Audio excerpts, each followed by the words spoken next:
Salut à tous, c'est Baptiste du 143. Je suis très heureux de vous retrouver aujourd'hui pour le premier épisode de Raconte ta ville. Un format spécial dans lequel on va découvrir la ville dans laquelle le rider a commencé la trotte et là où il a évolué. Aujourd'hui, on est à Maurepas, en Ile-de-France, et on se retrouve avec un mec super connu pour ses whip bar backflip descentes de graille monstrueux. Je parle bien sûr de Lucas Di Miglio.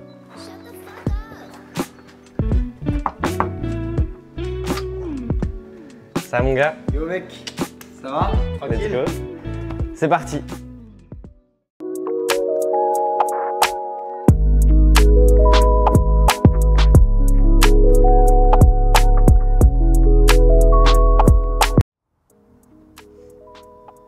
Alors Lucas, bienvenue, merci d'être avec nous aujourd'hui. Est-ce que tu peux te présenter peut-être pour les gens qui ne te connaissent pas encore déjà? Ouais, bah voilà, moi c'est Lucas Di Miglio, 22 ans, originaire de la banlieue parisienne, Maurepas, 78-310. Voilà, ça va faire 11 ans que je roule. Ouais, bah moi je kiffe toujours autant depuis le premier jour, hein. C'est vraiment trop lourd. Ok, ça fait plaisir, ça fait plaisir. Est-ce que tu peux me parler peut-être du spot là où on se trouve actuellement, son histoire un peu, qu'est-ce que tu as à me raconter à partir de ce spot là? Ok, bah là je pense qu'il y a plusieurs d'entre vous qui doivent connaître. En fait on est au mythique spot des Waves. C'est un spot qui a été roulé par beaucoup de riders très connus, notamment la team Addict. Je sais qu'il y a la team Wise qui est passée, il y a plein de riders qui ont commencé par ici. Pour moi c'est un spot mythique parce que justement comme je vous ai dit, c'est là où tous les pro riders que je connaissais du secteur ont commencé. Ils sont tous passés par là quasiment.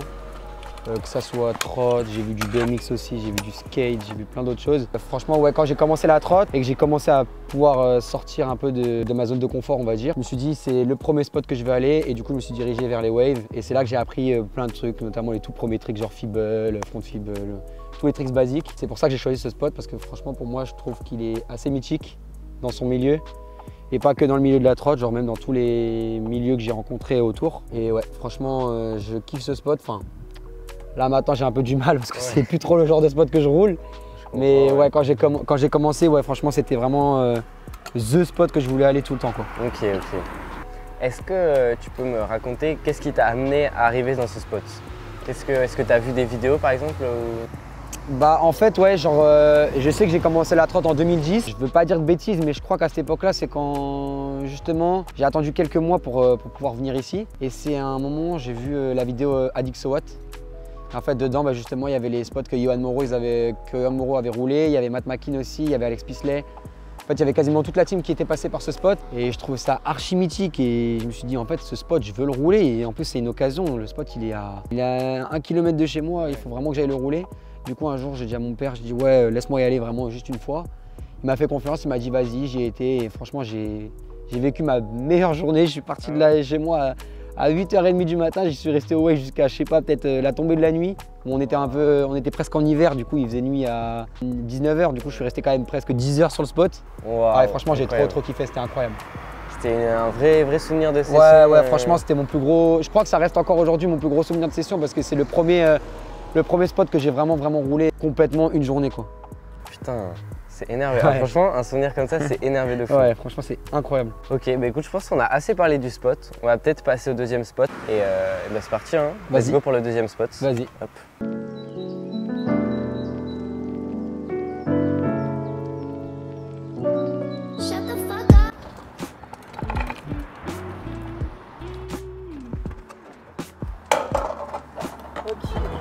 Ok, du coup là, on vient d'arriver au deuxième spot avec toi, Lucas. Ouais. Donc si je me trompe pas, on est à Saint-Cyr, c'est ça? C'est ça exactement. Ok, donc derrière la piscine. Ouais. Du coup, ouais, donc ça c'est ton deuxième spot. Ça représente un trick en particulier pour toi Ouais, franchement ça représente beaucoup pour moi. En gros, c'était vraiment le premier spot où j'ai fait whip bar backflip en street. C'est vraiment le trick que je voulais absolument faire en street au moins une fois. J'ai voulu essayer whip bar frontboard mais je trouvais ça moins intéressant que le whip bar backflip. Et du coup j'ai vu ce rail, j'ai tourné autour depuis quelques mois. Et un jour justement pour ma part Addict qui était il y a très longtemps, j'y ai été et j'ai mis un peu de temps à me lancer dessus parce que j'ai eu vraiment peur. Et quand je l'ai mis franchement c'était vraiment une très belle victoire. Ok, ça fait plaisir. Et ouais, comme tu m'as dit, ça t'a un peu débloqué pour plein d'autres tricks après. Ouais, franchement, ouais, bah, ça m'a plus débloqué sur les autres rails que j'ai pu faire en street.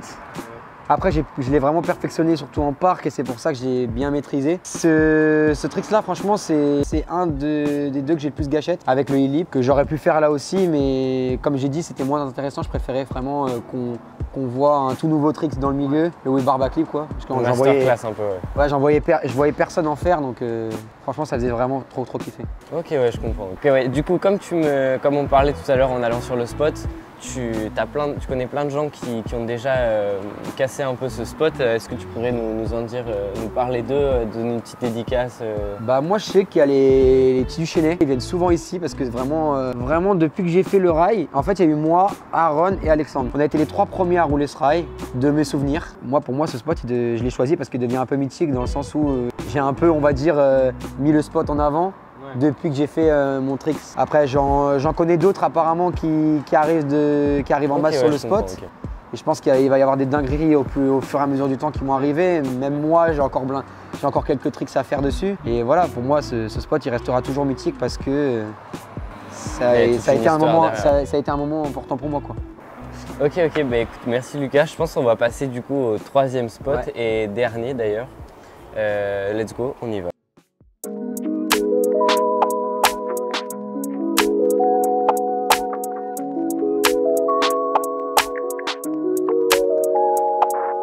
Ok, bon bah du coup on vient d'arriver au 3e spot qui est juste derrière nous là. On est donc à Saint-Quentin. Je te laisse présenter un peu le spot par toi-même. Là vous voyez, il y a un espèce de gros plank. Bon, c'est ce que ça ressemble, on va dire. Vu d'œil, quand t'es débutant ou même un mec qui s'engage pas trop, t'as pas trop l'impression que ce soit un spot. Mais moi, franchement, c'est un spot qui m'a grave marqué parce qu'on a beaucoup roulé là avec Maxime Bouzid.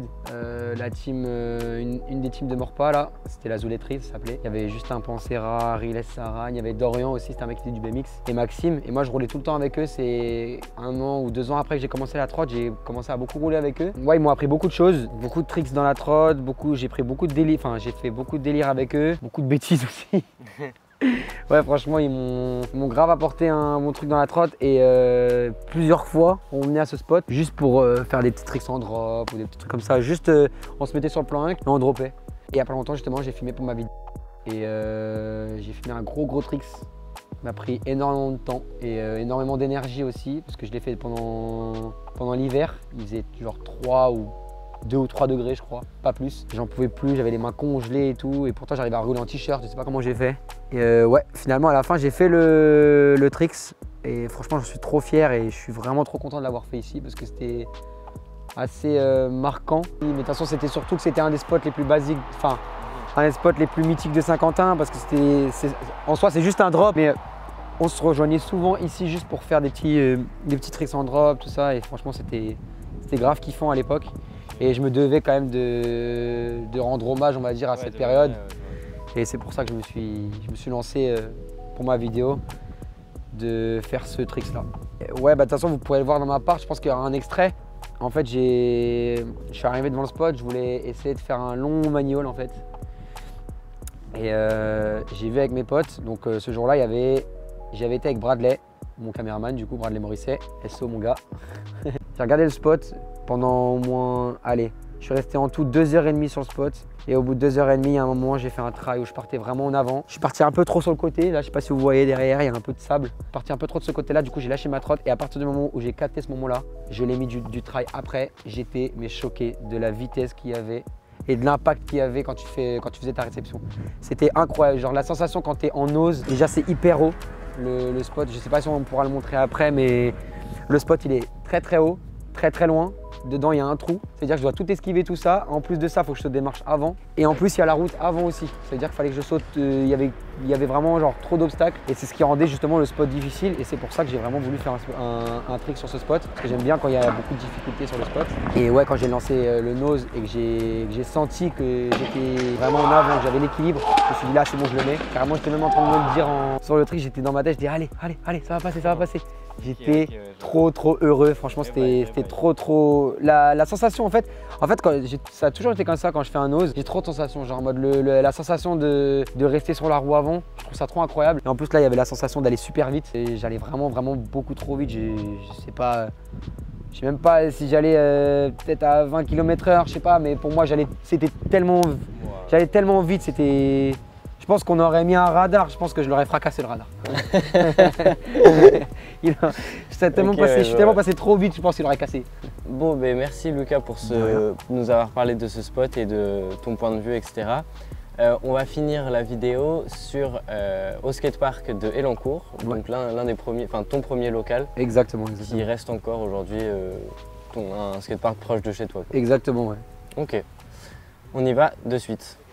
Bon bah écoute Lucas, merci beaucoup pour cette session, pour tout ce dont tu nous as parlé, c'était vraiment génial. Écoute, si tu as un message à faire passer, si tu veux qu'on te suive sur tes réseaux, c'est à toi de parler, je te laisse dire ce que tu veux. Ok, bah du coup, première chose, persévérez à fond dans la trotte, lâchez pas. Si vous vous sentez un peu faible à des moments, genre arrêtez pas, tout le monde est passé par cette case-là, moi-même, moi le premier. Et surtout dans ces moments-là, faut vraiment pas lâcher l'affaire, faut s'entourer des bonnes personnes. Et ouais, franchement, on est une belle famille dans la trotte, franchement, faut pas casser ce délire. Soyez rigoureux, attentionnez dans la trotte aussi. Et ouais, franchement, c'est tout ce que j'avais à dire. Donc si vous voulez me suivre, c'est LCSDMJLIO sur Instagram. Et il y a ma chaîne YouTube où je commence à mettre des petites vidéos, que ce soit vlog de nos sessions, des out, même des trucs basiques. Mais là, il y a beaucoup de gros projets qui vont arriver aussi sur ma chaîne. Suivez-moi dessus, sur YouTube, c'est Lucas Dimeglio tout simplement. Et dans tous les cas, je mettrai les liens sur ma page Instagram et je pense qu'ils la mettront aussi. On la mettra bien sûr dans la description. Bah écoute, c'est génial tout ça. Quant à nous, on se retrouve très vite pour un prochain épisode. Merci à tous d'être restés jusqu'ici. N'oubliez pas de vous abonner. C'était Baptiste et Lucas pour un Raconte ta ville. À la prochaine.